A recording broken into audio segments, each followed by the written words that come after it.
When did Tupac find out that the house in Woodland Hills, California wasn't in his name? And how did he react? He was livid. We exposed that with audio and other lies told with documentation. Let's get into some of this straight game. Oh, this is going to be interesting. Yeah. Blackjack. Life is like a game of cards. It's not what you dealt, but how you play it. Yeah. Blackjack. To play each situation correctly. I remember they used to laugh at a brother. Welcome back, guys. Welcome back. It's your boy DELRAY, Richardson, platinum artist, platinum songwriter, Straight Game TV. Thank you for tuning in. I appreciate your time. Do me a favor, hit that thumbs up button as it helps the content to be pushed out to more potential subscribers. If you haven't subscribed yourself, please do so. Very much appreciated, and tell a friend. And like I always say, if you want to be one of the first people notified when I drop some of this straight game, please do me a favor and hit that little bell notification right below this video. I'm going to get right into it.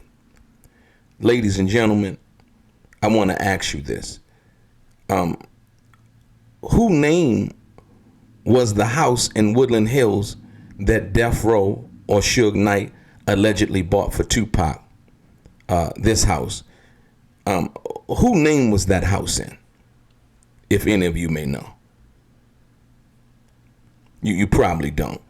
I got a revelation that's unbelievable. And I'm going to show you how people can manipulate you into believing whatever they want you to believe, because they know that you won't really focus on the substance of the matter, but rather the glorification of who they are and what they want you to believe. But if you focus on the substance of the matter, you're going to get it. So,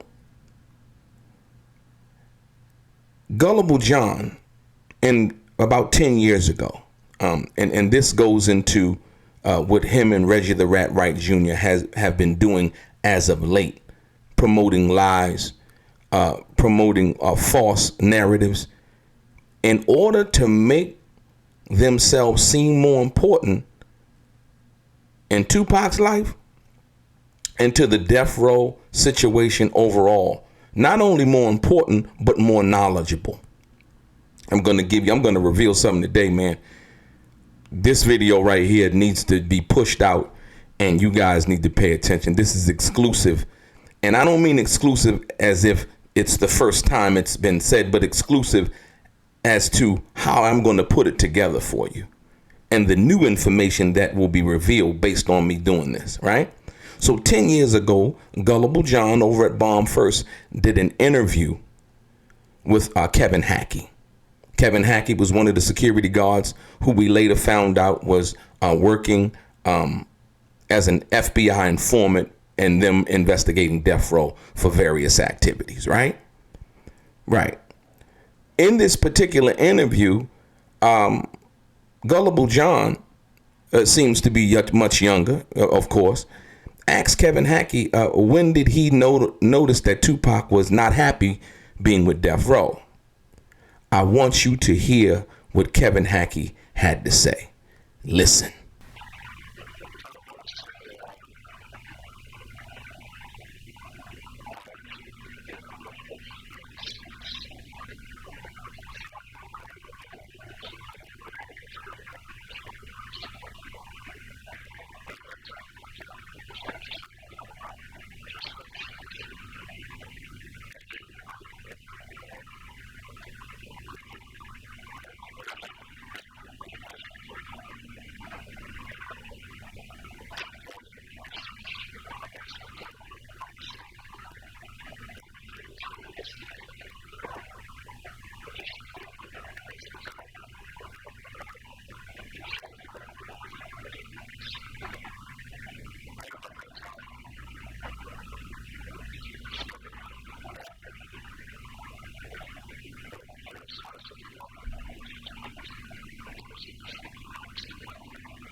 Voila.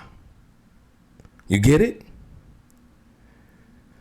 First off, as of recent, Gullible John and Reggie the Rat Wright Jr. have perpetuated and lied and said that, well, Reggie said that he never knew that Tupac wanted to leave Death Row. Tupac was always happy with Death Row. This is the security guard in Kevin Hackie, right? Who was supposedly the first person to be on Tupac's main bodyguard, according to Kevin Hackie, and all of these other things. Saying this, right? Number one, that the house in Woodland Hills wasn't in Tupac's name, but was, in fact, in Suge Knight's ex-wife's name, Sharitha Knight, and some other corporation. Also, the condo on Wilshire was also not in Tupac's name, right? Was in somebody else's name. But the thing that Kevin Hackie revealed, he said in and about September, August, is that Tupac told him that he was going to leave Death Row. The same thing basically that Frank Alexander had said. And then Kevin Hackie basically saying that, well, Tupac said he was going to leave Death Row and he was going to take about two of us security guys with him. And that was going to be Frank Alexander, and Kevin Hackie said it was going to be him at that particular time. Because I don't think Tupac knew that Kevin Hackie was working undercover for the FBI at that particular time, right? So now, you got to ask yourself a question. Did Reggie the Rat Wright Jr. know this? Of course he did. Of course he did. That's why now you understand why on August 27th, Tupac wrote the letter, or got Yasmin to write the letter, firing Reggie the Rat Wright Jr. You get it now? The cold part about the game is this. Gullible John knew this 10 years ago, but yet kept on trying to perpetuate the lie and let Reggie the Rat Wright Jr. Cultivate this narrative as if Tupac was happy, as if everything was all right, and he knew nothing about it. So much so that Gullible John even interviewed Frank Alexander. And Frank Alexander said the same exact thing. So John already knew. But what he needed was somebody to continue these elaborate lies and stories. And who better than Reggie the Rat Wright Jr.? You wonder why I call Reggie the Rat Wright Jr. I'm just going to give you an example of one video. This one right here. Look at the title. That was unnecessary. We didn't need to know that. Right? But yet, in wanting to tell all, right, he should have wrote a book. That's why I call him that, among other reasons. But back to these facts. So now, Tupac was little bro and all of these things. And like I said, once again, Tupac, from what I understand, he was initially told that the house in Woodland Hills was his. But he found out in April, according to Kevin Hackie, that it wasn't. Then the accounting, then the record sales, and the money that he was supposed to be receiving, he didn't receive. Right? So then Kevin Hackie said that Tupac was ready to leave Death Row. Now, mind you, shortly after that, Gullible John then does an interview with Frank Alexander. And when Frank Alexander proposes the same thing, right? Gullible John then tries to come up with this narrative about what people say, when he didn't challenge Kevin Hackie at all. When Kevin Hackie said it. See, that begins the cultivation of the lies and trying to get people, because if we say that and we understand that and we believe that from the people who were there, Kevin Hackie and Frank Alexander, then there's nothing else to talk about.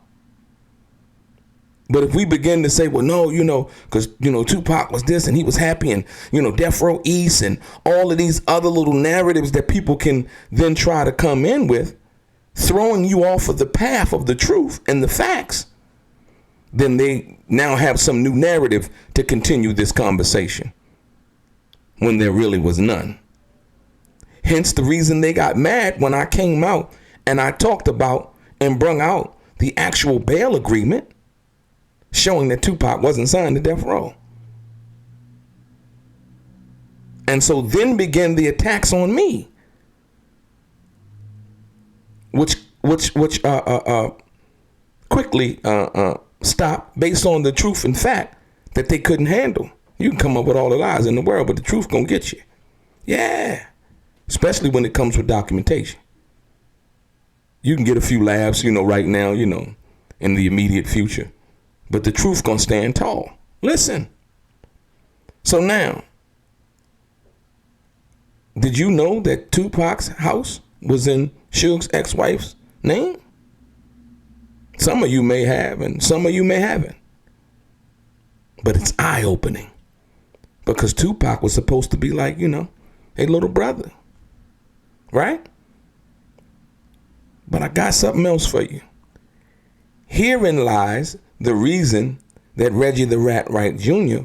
would then try to speak highly of the young lady by the name of Molly, and saying that Yasmin, Yaki Gaddafi's mom, Tupac's godmother, was then fired and then replaced by Molly.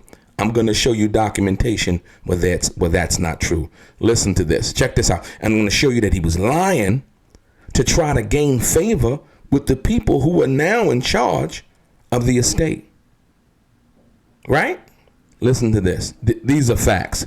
Remember, Yasmin was fired and, Molly was hired because Afeni, knew Molly and she was trusted by Molly and so on and so forth and this, that, and the other, right? That was manipulation. That was what they call brown nosing, and so if I call and I get, I get something, they can send me those plaques that Reggie the Rat Wright Jr. See, the plaques got sent over, you know what I mean? Because he spoke favorably, but that was the brown nose move. I'm going to give it to you right now. Check this out. Listen to this. You ready? And I'm going to show you how Molly and Yasmin work hand in hand. This is the RICO accusation, or should I say allegation in the lawsuit that Afeni filed. And listen, it says, paragraph B, in furtherance thereof, on a monthly or bi-monthly basis commencing on or about December 1995 and proceeding through at least June 1996, at the direction of Knight, Kenner, Cantrock, and Anderson, two employees of Tupac, Yasmin and Molly. They work side by side.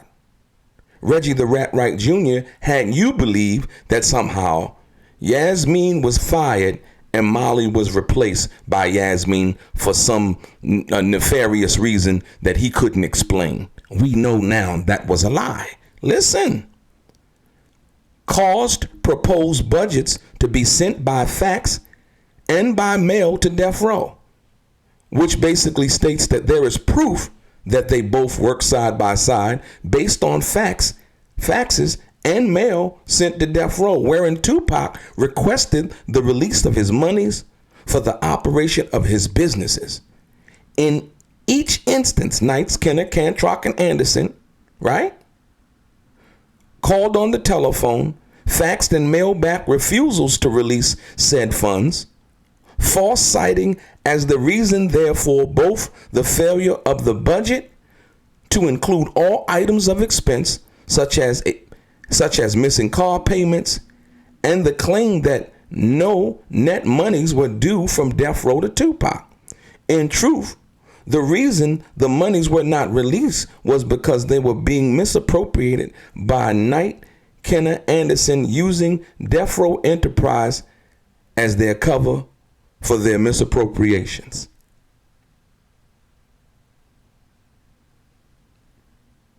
It was all a lie. to get you to believe something that wasn't true, only to the benefit or the hopeful benefit of Reggie the Rat Wright Jr. and Gullible John. When in fact, 10 years ago, Gullible John did the interview with Kevin Hackie and he knew the truth. But yet, should I say the non-benefit of his better judgment, he chose to go with the lies. As you've seen, they've garnered a many of views and a many of subscribers. But it was all a lie. And they knew that you wouldn't know about it because you wouldn't do the research. What did Kevin Hackie say? Tupac found out in April that the Woodland Hills house was not in his name and he was livid. That the people, when he did the movie Gridlock, wanted to basically work with him, but wanted nothing to do with Suge Knight. They had big plans for him, right? Once again, euthanasia, Yasmin, office manager, Molly was around at that particular time, you know? And like I said, the only reason why Reggie the Rat Wright Jr. would speak favorably and highly of Molly is because of manipulation. That we call it brown nosing. I could call it something else, but I don't want to speak that language, right? You get it? So all of it was a lie. Yasmin didn't get fired and Molly replaced her. Yasmin was around when Tupac was alive. It says in June from December 1995 and proceeding through at least June of 1996. But he made it seem like as if, you know, Molly was highly favored by Afeni when Molly was in fact around when Tupac was alive. You see the manipulation tactic, right? See, but you don't know that, but today you do. I'm going to keep on bringing you the straight game. Your boy DELRAY, straight game.